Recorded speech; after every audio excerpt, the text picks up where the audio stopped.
आज का हमारा जो टॉपिक है वो टॉपिक है विश्व के प्रमुख बायोम। ये बायोम क्या है? तो जो बायोम है वो बायोम को आप इस तरह बताएंगे कि कोई पर्टिकुलर कोई इकोलॉजिकल एरिया है जिसके अंदर कोई स्पेसिफिक वेजिटेशन और एनिमल्स का एक ग्रुप है जो कि इतने ज़्यादा स्पेसिफिक हो गए हैं उस पर्टिकुलर उस हैबिटाट से, पर्टिकुलर उस एरिया से, कि उनके अंदर क्लियर कट जो है विभिन्नताएं दिखाई देती है। इसको आप क्लियरली यूँ कहें कि बायोम जो है एक बड़ा सारा एक जोग्राफिकल एक एरिया है जहाँ की वातावरणीय परिस्थितियाँ बहुत ज़्यादा भिन्न हैं, और वातावरणीय परिस्थितियाँ भिन्न होने के कारण वहाँ का जो जीव जात है या फिर पादप जात है वो इतना ज़्यादा डिफरेंट हो गया है कि आप उसको स्पेसिफिक पहचान सकते हैं कि पर्टिकुलर प्लांट और एनिमल्स जो हैं ये यहीं मिलते हैं, या इनका जो हैबिटाट है, इनका जो वातावरण है, ये जो वातावरण है ये इनको प्रोटेक्ट किए हुए है। इस वातावरण के अकॉर्डिंग, वातावरण उनके अनुकूल है, वो वातावरण के अनुकूल आप उनको स्पेसिफिक हम डिफाइन कर सकते हैं। आप जैसे एग्जांपल के लिए आप देखिए याक है। अब याक को जब भी आप स्मरण करेंगे, याक की जब भी आप बात करेंगे, तो आपको ये सीधा सीधा लगेगा कि याक जो है वो हिमालय के जो हायर एरिया हैं, तिब्बती एरिया हैं, तिब्बत जो है उसके आसपास, या हिमाचल का जो हायर एरिया है वहाँ याक जो है उनको देखने को मिलते हैं, मतलब ठंडे प्रदेशों में मिलते हैं। अब ये क्लियर हो गया कि वो वहीं मिलेंगे और कहीं नॉर्मली उनका डिस्ट्रीब्यूशन साधारणतः जो है वो नहीं पाया जाता। तो ये बायोम शंकु वन है, जैसे कोणधारी वन जिनको हम कहते हैं। वो कोणधारी वन भी हम जब हाइट पे जाएंगे, बहुत ज़्यादा हाइट पे, तो हमको कोणधारी वन हमको देखने को मिलते हैं। तो जो ही कोणधारी वन की बात आएगी हमारा सीधा ध्यान कहाँ जाता है? हाइट पर जाता है, ऊंचाई पर जाता है, ऊंचे पहाड़ों की तरफ जाता है। तो वो एक बायोम हो गया जिसका एक स्पेसिफिक फ्लोरा है, जिसका एक स्पेसिफिक फोना है। अब जो अर्थ है उस अर्थ के अंदर अनेक तरह के बायोम हैं, अनेक बायोम हैं, जिसके अंदर आप देखिए ध्रुवीय बायोम है जिसे आर्कटिक बायोम कहते हैं, दूसरा टुंड्रा बायोम है, ठीक है, तीसरा टैगा बायोम है, चौथा पर्वतीय बायोम है, पांचवा फॉरेस्ट बायोम है, छठा ग्रासलैंड्स हैं या घास के मैदान हैं, सातवां डेजर्ट बायोम है। तो ये बायोम है, ये स्पेसिफिक हैबिटाट में स्पेसिफिक एरिया हैं जिनका क्लाइमेट अलग है, जिनके एनिमल और प्लांट जो है वो भी अलग होते हैं। अब देखिए जो पहला ध्रुवीय बायोम, जैसे तो ध्रुवीय बायोम जो है वो कहाँ मिलेगा? ध्रुवीय बायोम हमारा जो नॉर्थ और साउथ पोल जो है, पृथ्वी का उत्तरी और दक्षिणी ध्रुव क्षेत्र जो है वो ध्रुवीय बायोम बनाता है, जहाँ ऊंची ऊंची बर्फ से ढकी पहाड़ी चोटियाँ हैं, है ना, और वर्ष पर्यंत जहाँ आइस पाई जाती है, वर्ष पर्यंत जहाँ बर्फ़ पाया जाता है, बर्फ़ के कारण वहाँ का टेम्परेचर भी क्या होता है? बहुत ही कम होता है, क्योंकि सूर्य की किरणें वहाँ तक तिरछी पहुँचती है, बहुत तिरछी या नहीं पहुँचती है, इसलिए वहाँ हमेशा टेम्परेचर जो है वो बहुत ही कम रहता है। फिर देखिए टुंड्रा बायोम। टुंड्रा बायोम कहाँ मिलता है? तो टुंड्रा बायोम मिलेगा हमारा जो ये आर्कटिक बायोम जो है ना, ध्रुव और जो आर्कटिक महासागर है उन दोनों के बीच का जो बायोम है उसको हम टुंड्रा बायोम कह करके बताते हैं। अब इस बायोम में क्या है कि आपके नॉर्मली आप ये देखिए उत्तरी यूरोप है, साइबेरिया है, नॉर्थ अमेरिका है, वो सारा का सारा ये टुंड्रा बायोम के अंदर आते हैं। इस टुंड्रा बायोम के अंदर बर्फ़ जो है उसकी कई फीट मोटी जो है बर्फ़ की सतही परत वहाँ होती रहती है, और एवरेज टेम्परेचर जो है वहाँ आप देखिए -35 डिग्री सेल्सियस तक चला जाता है। और अदरवाइज़ जो वहाँ ठंड पड़ती है 10 डिग्री सेल्सियस वहाँ का टेम्परेचर नॉर्मली ये मिलता ही है। ग्रीष्म जो ऋतु है यहाँ समर जो है बहुत थोड़े समय के लिए होती है ना, और जो समर है उसके अंदर 24 घंटे के दिन होंगे और 24 घंटे की रातें होती हैं। ये यहाँ का एक स्पेसिफिक करेक्टर हो गया। बारिश जो है वो 4 सेंटीमीटर एवरेज यहाँ की बारिश है। अब आप फ्लोरा की जब बात करेंगे तो फ्लोरा के अंदर क्योंकि बहुत ज़्यादा कम टेम्परेचर है, टेम्परेचर बहुत कम होने से यहाँ पेड़ जो हैं वो पेड़ नहीं मिलते, ट्री जो है वो यहाँ नहीं मिलते हैं। मुख्य रूप से यहाँ जो वनस्पति मिलती है वो लाइकेन में जैसे रेंडियर मॉस हो गई, है ना, और इसके अलावा जो ग्रास है, सेजेस हैं, रशेज़ हैं, मॉस हैं, और फ्लावरिंग हर्ब्स जो हैं उनकी कुछ जातियाँ जो है वो फ्लोरा के रूप में यहाँ पाई जाती हैं। फिर फोना जो प्राणी जात है, उस फोना के अंदर क्योंकि ठंडा एरिया है, ठंडे एरिया के अंदर ऐसे जीव मिलेंगे जो कि जिनके अंदर हेयर जो है बहुत ज़्यादा होते हैं, बाल बहुत ज़्यादा होते हैं ठंड को सहन करने के लिए, है ना। तो इसके अंदर आपके जो पोलर बियर्स हो गए, पोलर फ्लॉक्स हो गई, रेंडियर हो गए, भेड़िए हो गए, है ना, स्नो ओवल हो गए,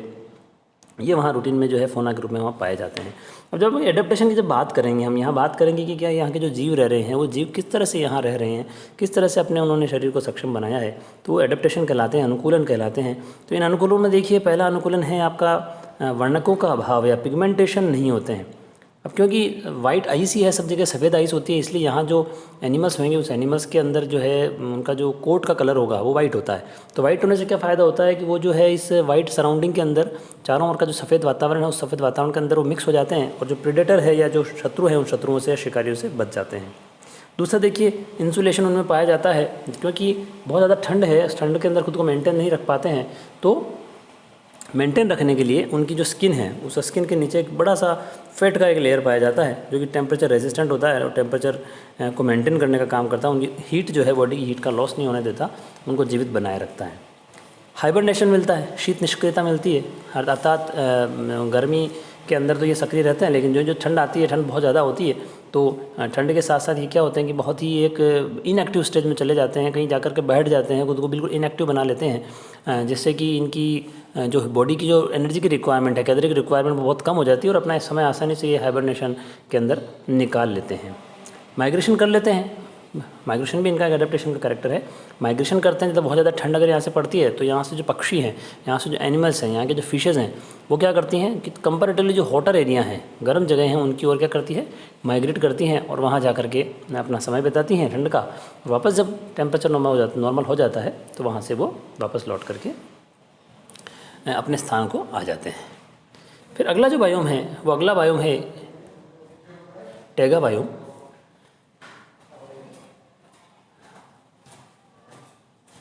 जो टैगा बायोम है, इस टैगा बायोम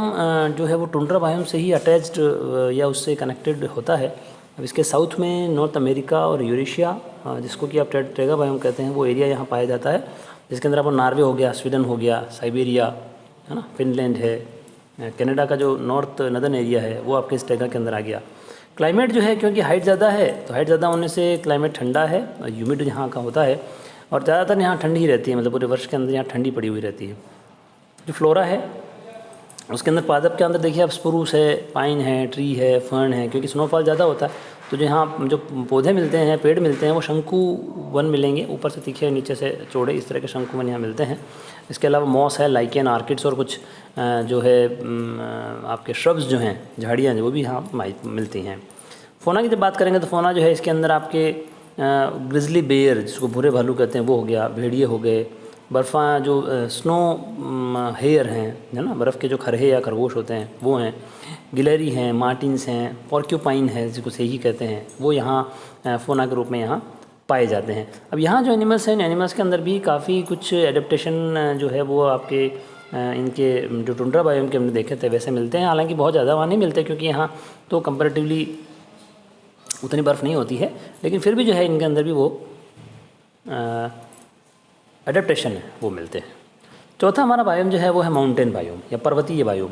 तो क्योंकि पर्वतीय बायोम जो है वो क्या हो गया, पर्वतीय बायोम मतलब पर्वत, ऐसे सभी जगह हैं, ऐसे सभी जगह हैं, ऐसे सभी बड़े बड़े पर्वत जो कि स्पेसिफिक है, जहाँ क्लाइमेट स्पेसिफिक है, जहाँ एनिमल स्पेसिफिक है, प्लांट स्पेसिफिक है, वो सभी पर्वतीय बायोम के अंतर्गत रखे जाते हैं। अब जो पर्वतीय बायोम के अंदर इसका मतलब क्या आ गया, जो वर्ल्ड के पृथ्वी के बायोम की बात करें, हम संपूर्ण विश्व की बात करेंगे तो पूरा विश्व जो है, उस पूरे विश्व के अंदर जितने भी पहाड़ हैं, बड़े बड़े पहाड़, बड़े बड़े माउंटेन्स हैं, बड़े बड़े पर्वत हैं, वो सब पर्वतीय बायोम जो बनाते हैं। अब जो पर्वतीय बायोम है उनके वो कहाँ स्थित है, अर्थ के अंदर किस लेट और लॉन्ग पे स्थित है, किस कटिबंध में स्थित है, उनकी लोकेशन क्या है, उसके अकॉर्डिंग उनके ऊपर बर्फ़ हो भी सकती है, बर्फ़ नहीं भी हो सकती है, वहाँ टेम्परेचर जो है बहुत ज़्यादा कम भी हो सकता है, कंपैरेटिवली ज़्यादा टेम्परेचर भी वहाँ हो सकता है। अब क्योंकि वहाँ पूरी क्लाइमेट चेंज हो गया, पूरा सब कुछ बदल गया, सब कुछ बदलने के कारण वहाँ क्या होगा,